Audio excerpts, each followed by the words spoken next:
Miss Elizabeth James and the devilish Dutchess of Portsmouth. The ghost, the French mistress, and the family tree that refused to behave. Chapter 1.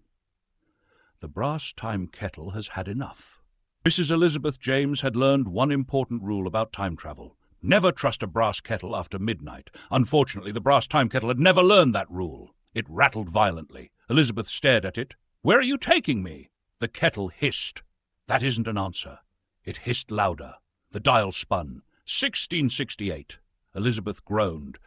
"Restoration England!" The dial clicked again. Whitehall Palace. Elizabeth closed her eyes. Oh, no. Then the final brass plate flipped over. Charles VI. Elizabeth stared at it. "You're joking." The kettle gave a cheerful ding. "Oh, you malicious little contraption." She climbed inside. The lid slammed shut. There was a tremendous metallic whomp, and Mrs. Elizabeth James disappeared into the 17th century. Chapter 2. The Court of the Merry Monarch. Elizabeth emerged in the middle of a hedge. Again. She climbed out, brushed leaves from her dress, and looked toward Whitehall Palace. There was shouting. Lots of shouting. Elizabeth sighed. Royalty. She floated through the palace wall. Inside, King Charles II sat surrounded by women. Beautiful women, expensively dressed women, angry women, women with enough political influence to make Parliament nervous. Elizabeth stared. Charles stared back. "Who are you?" "Mrs. Elizabeth James." "Are you alive?" "No." Charles nodded. "That explains the entrance." Elizabeth looked around. "What's happening?" Charles sighed. "My ladies are arguing." "About what?" "Everything." A vase flew across the room. Charles ducked. Elizabeth looked at him. "Everything?" "Pretty much." Chapter 3. Enter the Frenchwoman. Then the doors opened. The room became silent. Louise de Keroualle entered. Duchess of Portsmouth, French-born, beautiful, elegant, intelligent, ambitious, and possessing the unmistakable expression of a woman who had already decided that everyone else in the room was intellectually inferior. Elizabeth stared at her. Louise stared back. "Who is this?" Charles answered. "Mrs. James." Louise examined the ghost from bonnet to shoes. "A servant." Elizabeth smiled. "No." "A courtier?" "No." "Then what are you?" Elizabeth floated slowly upward. Louise's expression changed. "I am dead."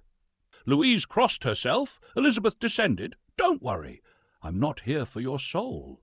Louise relaxed. Elizabeth smiled. "Yet."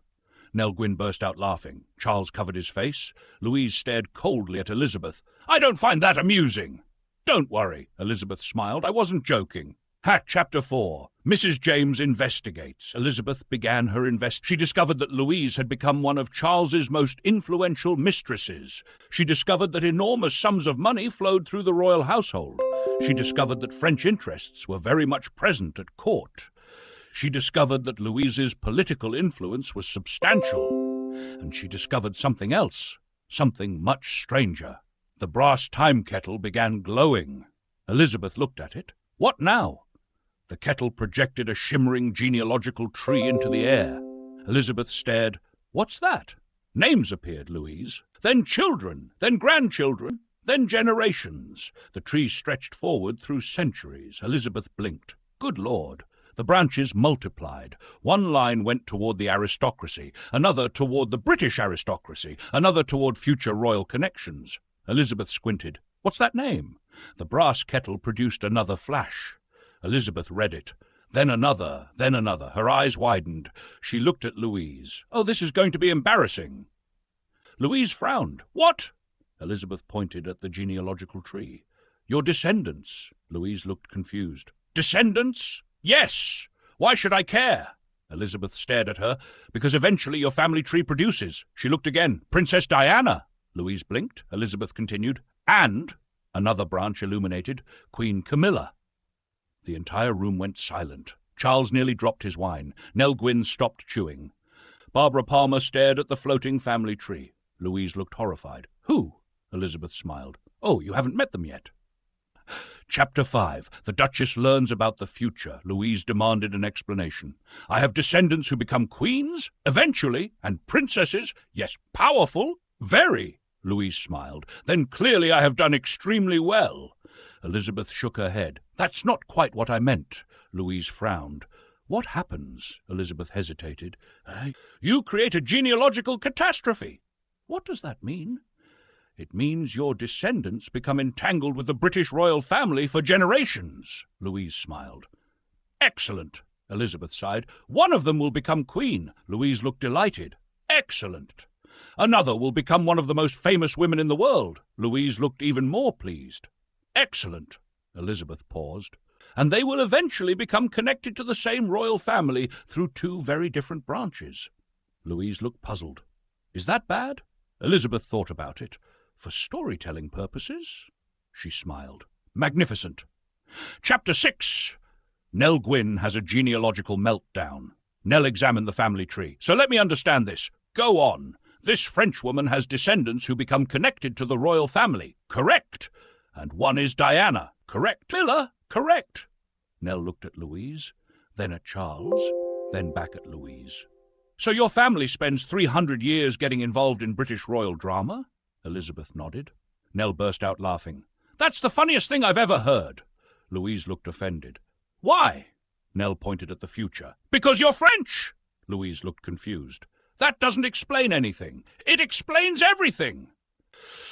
Chapter 7. Elizabeth sees the future. Elizabeth wasn't finished. The kettle showed her glimpses of the future.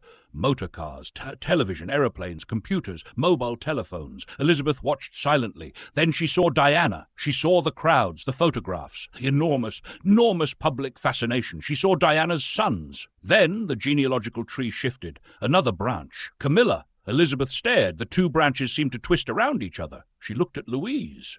Madam? Yes! You have no idea what your family is going to cause. Louise smiled. I assure you, I am perfectly capable of managing my descendants. Elizabeth laughed. You can't even manage the king. Charles looked offended. I am standing right here. Elizabeth turned toward him. Exactly. Chapter 8. The Royal Mistress Council. Elizabeth decided the court needed reform. She assembled the royal mistresses, Barbara Palmer, Nell Gwyn, Louise de Keroualle, and several other women who had somehow managed to acquire influence over the king. Elizabeth stood before them. You are all behaving like spoiled children, Barbara objected. I am a countess, then behave like one, Louise objected. I am a duchess, then behave like one. Nell raised her hand. What am I?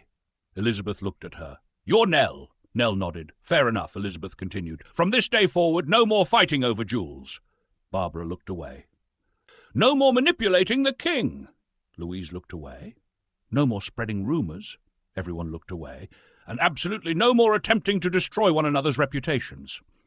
Nell whispered, Can we still insult one another? Elizabeth thought. Within reason. Nell grinned. Chapter 9. Louise strikes back. Louise was not pleased. She confronted Elizabeth privately. You have embarrassed me. Yes. You have questioned my influence. Yes. You have shown me my descendants. Yes. You have threatened me.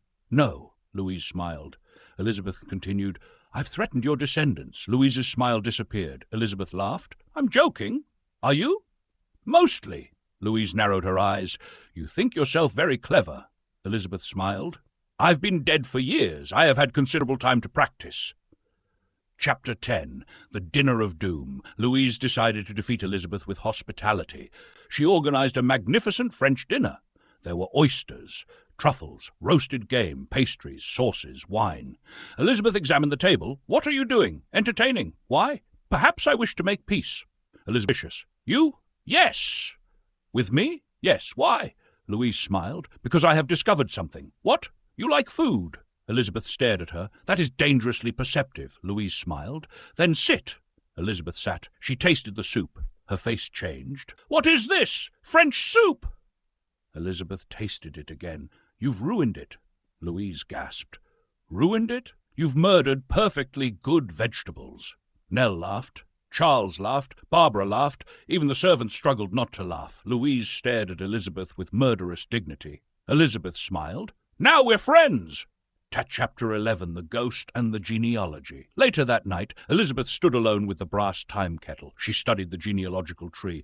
There was Louise. There were her descendants. And there, many generations later, were two extraordinary branches. Diana. Camilla. Elizabeth shook her head. History really does have a sense of humour.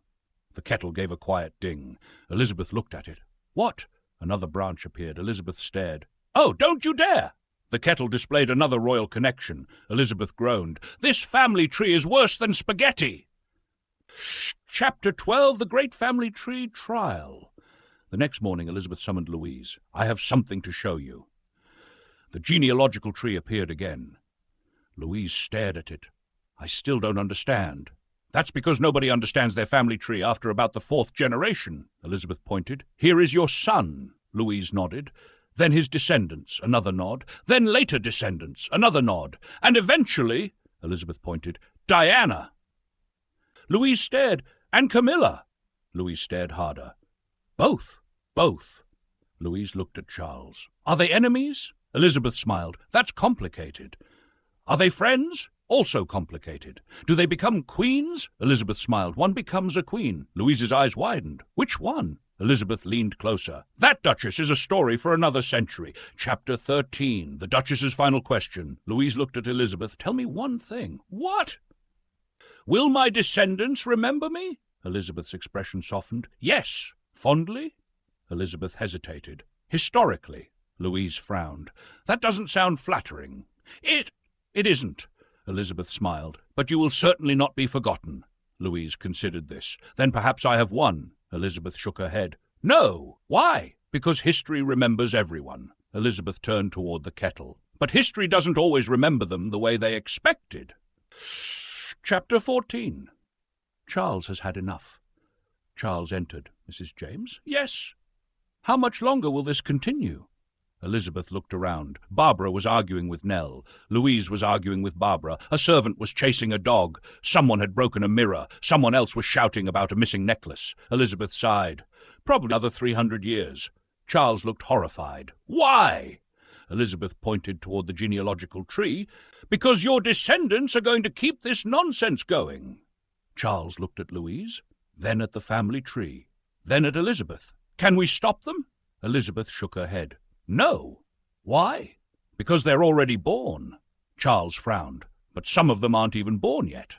"Exactly." Chapter 15. The Final Judgment. Elizabeth gathered everyone together. "My work here is finished." Charles looked relieved. Barbara looked delighted. Nell looked disappointed. Louise looked suspicious. Elizabeth addressed them. "Remember this." Everyone listened.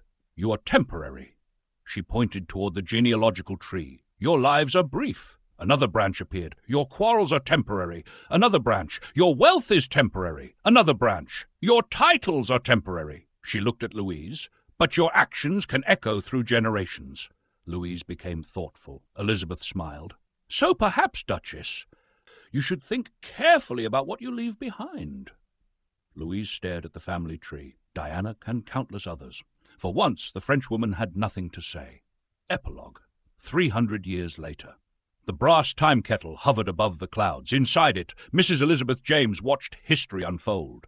She saw Diana, she saw Camilla, she saw the British royal family, she saw newspapers, television cameras, crowds, palaces, scandals, weddings, funerals, and enough family drama to keep several generations of ghosts employed. Elizabeth shook her head. All this? She looked back at the glowing genealogical tree. Because one Frenchwoman decided to have an affair with an English king. The kettle made a tiny metallic noise. Elizabeth frowned. What? The kettle projected another name. Elizabeth stared.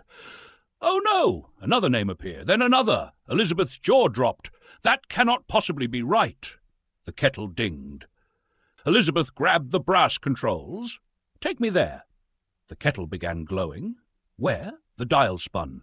2030. Elizabeth stared. Good Lord. She climbed inside. Apparently the royal family still needs me. The lid slammed shut. The kettle vanished, and somewhere in the vast machinery of time, Louise de Keroual's descendants continued doing exactly what their famous ancestor had done best, causing an extraordinary amount of trouble in very expensive clothes. The end.